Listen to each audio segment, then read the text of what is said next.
സഹനം എങ്ങനെ മധുരമാക്കാമെന്നുള്ളൊരു ആശയം ഇന്ന് ബ്രദർ നമ്മളോട് പങ്കുവച്ചു. എൻ്റെ ജീവിതമായിട്ട് ബന്ധപ്പെട്ട് ഞാനിത് പറയുകയാണ്. ഞാൻ അതിന് മുമ്പ് ഒരു പാട്ട് നിങ്ങൾക്ക് അറിയാം, ബേബി ജോൺ കലയന്താനി സഹനത്തെ പറ്റിയുള്ള ഒരു വരികൾ.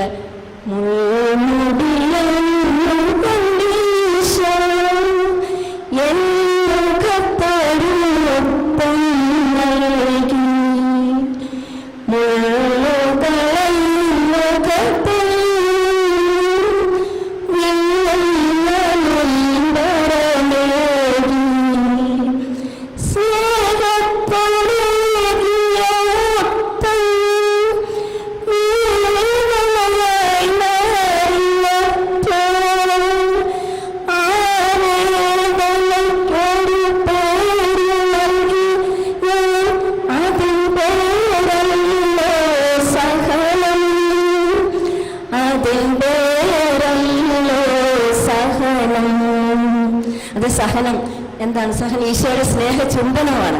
അത് ഞാൻ മനസ്സിലാക്കിയിട്ട് 4 വർഷമായിട്ടുള്ളൂ. ജീവിതത്തിൽ ശൈശവം മുതൽ സഹനത്തിന്റെ പാതയിലൂടെ കടന്നുപോയ ഒരു ജീവിതമാണ് എൻ്റെത്. 84 ഈശോയെ അറിഞ്ഞപ്പോൾ തൊട്ട് ഈശോ എന്നെ വളർത്തിക്കൊണ്ട് വരികയായിരുന്നു. 4 വർഷമായിട്ട് ഈശോ എന്നെ അത് വിരാജ്യത്തെപ്പെട്ട തീഷ്ണതയാൽ ഈശോ എന്നെ ജ്വലിപ്പിച്ചു. ആ സഹനമാണ് ഞാൻ അവിടത്തിലേക്ക് എന്നെ രൂപപ്പെടുത്തിക്കൊണ്ട് വന്നത്. ഞാൻ ഒരു കാര്യം പറയുകയാണ്, ഞാൻ ആരാധനയ്ക്ക് 4 വർഷം നിത്യാരാധന ചാപ്പലുകൾ സൗകര്യം കിട്ടുന്നിടത്തെല്ലാം ഞാൻ പോകാൻ തുടങ്ങിയിട്ട് 4 വർഷത്തോളമായി. ഞാനത് ഒരു ദിവസം ഞാൻ ആരാധനയ്ക്ക് പോകാൻ തുടങ്ങിയ ഒരു ആദ്യ കാലത്താണ്. ഞാൻ ഒരിക്കലും എടപ്പള്ളി നിത്യാരാധന ചാപ്പലിൽ പോയിരിക്കുമ്പം വീട്ടിൽ ജോലികളെല്ലാം തീർത്ത് ഞാൻ ഓടിപ്പോയി. 4-5 മണിക്കൂർ ഞാൻ അവിടെ ഇരിക്കുമായിരുന്നു. അന്നേരം ഒരു ദിവസം പോയപ്പോൾ എനിക്ക് ഭയങ്കരമായ പനിയാണ്. അന്നേരം എനിക്ക് ഇരുന്നിട്ട് എനിക്ക് പറ്റുന്നില്ല. എനിക്ക് ആകെപ്പാടെ തളർന്ന് വീണ് പോകാൻ പോകുന്ന അവസ്ഥ. അന്നേരം ഞാനിങ്ങനെ 84 ഈശോയോട് പലപ്പോഴും സംസാരിക്കാറുണ്ട്. ഈശോ എന്നോട് സംസാരിക്കാറുണ്ട്. എൻ്റെ ആടുകൾ എൻ്റെ സ്വരം കേൾക്കുന്ന ഈശോ പറയുന്നില്ലേ, നമുക്ക് കേൾക്കാൻ സാധിക്കും. അന്നേരം ഞാൻ ഈശോയുടെ അന്ന് ഞാൻ പറഞ്ഞു, എൻ്റെ ഈശോ ഇന്ന് ഞാൻ ഇവിടെ ഇരുന്നിട്ട് ഒരു കാര്യമില്ല, വെറും പാഴ, എനിക്കൊന്നും പ്രാർത്ഥിക്കാൻ പറ്റുന്നില്ല, എനിക്ക് പനിയാണ്, എനിക്ക് തീരെ വയ്യ, ഞാൻ വീട്ടിൽ പോയി കിടക്കാൻ പോകാമെന്ന് പറഞ്ഞു.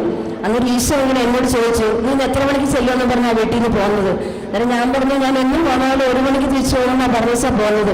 അന്നേരം പിന്നെ 1 മണി വരെ നിനക്ക് സമയമില്ലേ? ഞാൻ പറഞ്ഞുണ്ട്. എന്നാൽ നീ ഒരു കാര്യം ചെയ്യും, നീ 1 മണി വരെ ഇവിടെ ഇരുന്നോ, നീ പ്രാർത്ഥിക്കേണ്ട, നീ എൻ്റെ അടുത്ത് ഇരുന്നാൽ മതി, നിന്റെ സാന്നിധ്യം മതി എനിക്ക്. സഹോദരങ്ങൾ, ഞാൻ പൊട്ടി കരഞ്ഞുപോയി. ഞാൻ ഈശോയുടെ സ്നേഹം ഞാൻ അനുഭവിച്ചപ്പോഴത്തേക്ക് ഈശോയ്ക്ക് നമ്മുടെ സ്നേഹം, നമ്മുടെ സാമീപ്യം ഈശോ ഒത്തിരി കൊതിക്കുന്നുണ്ട്. ഓരോ ആരാധന ചാപ്പലുകളിൽ 1-2 പേര് മാത്രമായിട്ട് അവിടെ ഇരിക്കുന്ന കാണുമ്പോഴത്തേക്ക് ഒത്തിരി സങ്കടം തോന്നും. നമുക്ക് അറിഞ്ഞുകൂടാനിട്ട് ഈശോ നമ്മുടെ സാന്നിധ്യം ആഗ്രഹിക്കുന്നു. നമ്മൾ പാപികളാണ് ശരിയാ, പക്ഷെ ആ നമ്മുടെ സാന്നിധ്യത്തിലൂടെ ഈശോ കൊതിച്ചുകൊണ്ടായിരിക്കുന്നത്. ഈ നമ്മുടെ സഹനമാണ് നമ്മൾ ഈശോയുടെ സ്നേഹത്തിലേക്ക് അടുപ്പിക്കുന്നത്.